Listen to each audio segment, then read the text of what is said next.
Sorry, I have a frog in my throat, so I might be sipping on my tea for a bit. Okay, so I've been trying to make this video for a while, and I keep being bad at it because I keep feeling like I'm not giving enough slash the most correct information, and I'm trying to do it in 15 minutes. So let's see how this one goes. Basically, this is because I bought a Diva cup. I went to the website and I was reading through the information on cleaning, boiling, you know, all that other stuff they want you to do. And then I got to disposal. And then I read it and I was like, because I didn't know if I necessarily agreed with it. There are a lot of studies out there about whether or not, well, not a lot of studies actually, because if there were, I'd have better information. I've been trying.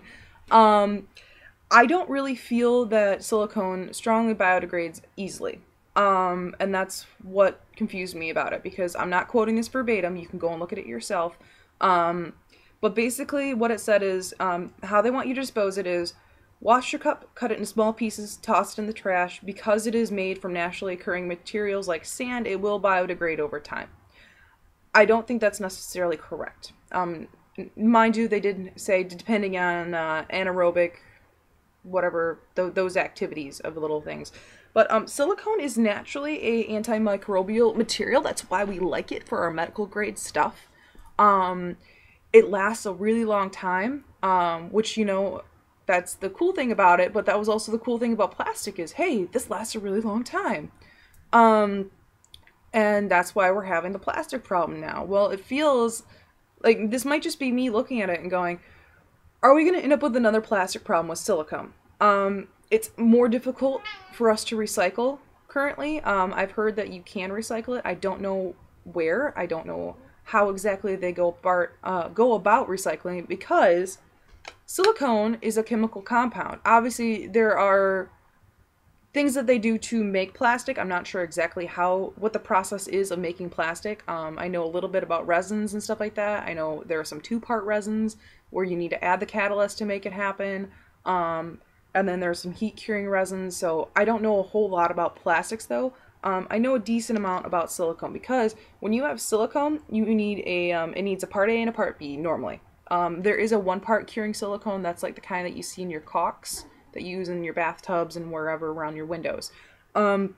This stuff is more like what made your menstrual cup. It's part A, part B.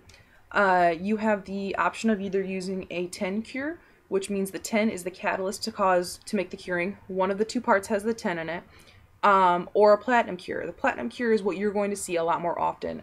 It's a lot more popular because it is safe for us to ingest. It's safe for it to be around in our body. Mind you, you're not downing, you know, a bunch of it, but it's much better than having 10, which is not considered skin safe whatsoever. So, there's a food grade, medical grade, and I think another grade is they have a whole bunch of different grades of platinum and 10 silicone. Mind you, like I said, 10 isn't really used for medical, and it's not really used for food as far as I know. I don't think it's considered safe for that. Now, I'm going to tell you a little bit more information about silicone. Silicone is an elastomer. It's a rubber-like material composed of silicone, which is a polymer containing silicone together with carbon, hydrogen, and oxygen. So actually that's I think that's, yeah, I'm sorry, I don't know if I said that clearly. It's containing silicon together with carbon, hydrogen, and oxygen. And then there will be other elements added to it. They're either one part or two part polymers, and they might contain fillers. It's considered generally non-reactive, stable, and resistant to extreme environments and temperatures from -55 degrees Celsius to +300 degrees Celsius while still maintaining its useful properties. That's why we use it for oven mitts. That's why we can use it for ice cubes. You know, the sucker's tough. Silicone, I'm not going to read the scientific name because I am not going to be able to say it correctly, but it's PDMS. Belongs to a group of basically what it's saying, and it's a organic inorganic silicone. I will put up the little chemical formula that they have for it up here. and I'll just put this quote up here so you can read it yourself. Now, we use silicone. It's in caulking, it's in oil, it's in a lot of the other materials. I don't know if you know this, but a lot of your makeups have, it's called 244. It's a more liquid version of a silicone in them. For example, if you use Makeup Forever, MAC products, and then the other one I'm thinking off at the top of my hand is, it's Revlon Color Stay. All those can be thinned with 244 silicone. Which means that they all have that in there. That's commonly how we will thin it to make it an airbrushable material. So that's a little bit about that. I don't know if you guys know that you have silicone in your makeup, but you do, especially if you use those, and then some other items you do too. So, you know, you might want to take extra care to washing your face. Another thing about silicone that you might not know. Silicone, silicon, and silica are all very similar things. Obviously, silicone is made from silicon, and silica is a byproduct, from what I understand. This is, put this camera back here so I can make sure I have this right in the frame. This is wicker fume silica. This is a byproduct of what'll happen if you can actually get silicone to burn in an oxygen environment. You'll end up with this. Or you can make it a lot easier way, which is how they often do it. I believe Dow Chemical makes it, and a few other places. It's produced with a flame, and it is production. There's production. Basically, it's produced with a flame with silicon, quartz sand, and is vaporized with an electric arc. I have it in this bag. I use it for my work, but I have it in this bag because the little guys that are in here are I don't want to breathe them in. They're they're like little tiny shards of glass. So yeah, that's why it's in this bag. But it's like a little white powdery like substance, and that you might not know is included in a lot of things. It's used as a thickening agent or an anti-caking agent in powders.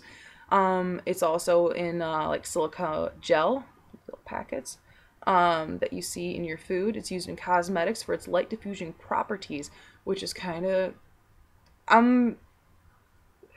it makes me want to go back through my kit and look through my powders and see what it's actually included in. And I have a feeling that it might be included in some HD powders. It's used as a light abrasive in products like toothpaste. It's also included as a filler in silicone elastomer and viscous paints, coatings, printing inks, adhesives, resins. I use this as a filler to thicken stuff.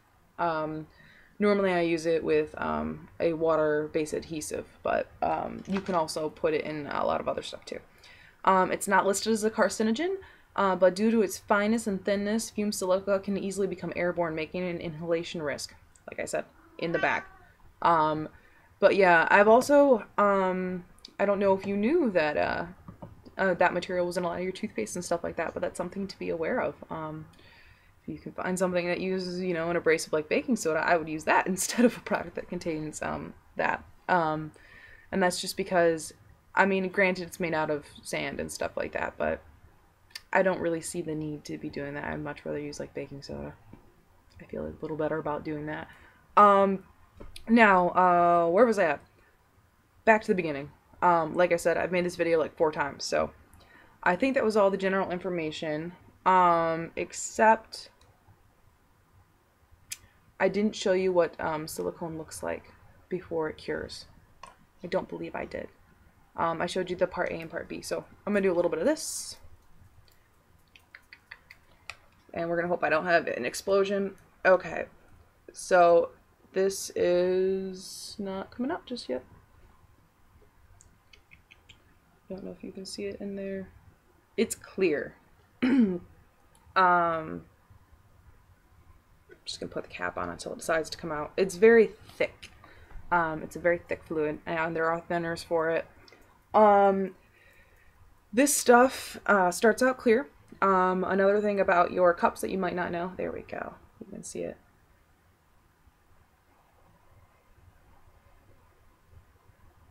It starts out clear. Like I said, there's an A and a B. your lunettes, how they get that coloring in there. That's a silicone safe coloration or tint.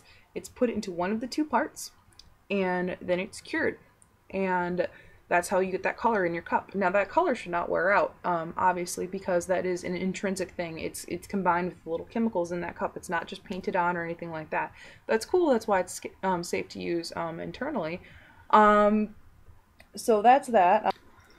So I guess what I'm trying to say at the end of this is use your discretion in your purchasing decisions. I don't really feel that silicone biodegrades. I don't think it's a product that I can throw in the trash can like a rubber latex glove, which I know will biodegrade. I've seen it biodegrade, and I have a biodegrading experiment in my spare bedroom that I'm not doing on purpose. It's just happening because it's rubber latex and it's made from a tree.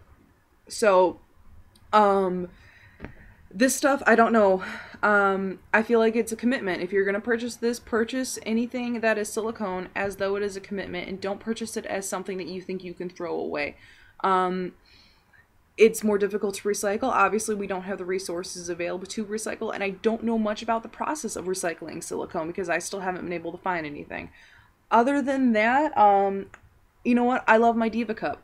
I'm not gonna lie, I won't stop using it, and I mean, I'm probably, hopefully going to be getting pregnant this summer, so I'm gonna have to get rid of it somehow. I don't think anyone wants a hand-me-down cup, because that's just kind of weird, but, you know, I'm gonna have to get a new one, so I'm not really gonna get to experience the full life that this cup has to offer for me. But I can tell you, I feel much better about using a menstrual cup than I do about purchasing 12 to 13 boxes at least of tampons. If you are a heavy flow girl like me and you don't just get the entire box of supers, you find that you gotta buy a couple more. Or you forget them like I do, because I forget things. So as opposed to using tampons that may have a plastic applicator or a cardboard applicator, either way, you're putting a lot of stuff in there. And I don't know if any of you ladies are crazy green freaks and you recycle your plastic and or cardboard applicators, but you don't normally want to recycle those things. So I just see that as a giant box of waste that is going in the trash over and over and over. Not to mention all the dioxins that are byproducts of bleaching the cotton and the paper pulp that you end up using in your applicator.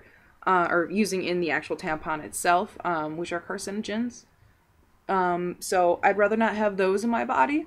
And then my final thought on that is, as far as packaging and long-term, I don't know. I just feel like my footprint is much smaller with a Diva cup, but I'd like to encourage everyone, if you're going to purchase silicone items or any, I don't know, just be aware. Understand that we have silicone all around us, and I don't necessarily think that it's as, I don't know. I don't think we should take it more lightly than we take all of our plastic products. I think we should understand that there is an impact with these guys as well. Although it's less of a carbon footprint, these are things that will fill up our landfill if we can't figure out recycling and everything a little bit better. So, alright, like I said, just my thoughts.